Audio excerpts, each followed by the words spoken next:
ఇలా పొడి చేసావు ఏంటయ్యా? నేను ఎక్కడ పొడిచాను సార్, మీరే పొడి చేశారు. అసలు నా చేయి ఎందుకు పట్టుకున్నావు? మీరు పొడుస్తుంటే ఆపడానికి నేను ఎంత చెప్పినా ఆపకుండా ఊచకొత్త కోసారు కదా సార్. ఉచ్చకోత నేనా? మరి నేనా?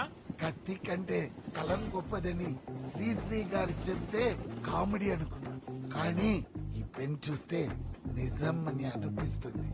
ఆయన ఇన్ని మందిని నేనెలా సార్? మీరు ఫైట్ చేసిన స్టైల్ చూస్తే మీకు మార్షల్ ఆర్ట్స్ బాగా తెలిసినట్టుంది సార్. నాకు గీత ఆర్ట్స్, ఎన్టీఆర్ ఆర్ట్స్ తప్ప వేరే ఏ ఆర్ట్స్ పెద్దగా తెలియదు సార్. అయితే మీరు కిందటి జన్మలో చైనాలోనూ జపాన్లోనూ పుట్టుంటారు. అక్కడ మార్షల్ ఆర్ట్స్ మాస్టర్ అయి ఉంటారు. అందుకే గత జన్మ స్మృతులతో మీరు ఇలా ఫైట్ చేశారు. గుర్తుంటాయా? ఉంటాయి సార్. దీన్నే ఎపిసోడిక్ మెమరీస్ అంటారు. ఆ ఎపిసోడిక్ మెమరీస్ ఈ ఫైట్ ఎపిసోడ్ లో ఉపయోగపడ్డాయా? ఆలోచిస్తుంటే నిజం అనిపిస్తుంది. మన టీవీలో జాకీ చాన్ సినిమా వస్తే సబ్ టైటిల్స్ లేకుండానే నాకు అర్థమైపోయింది.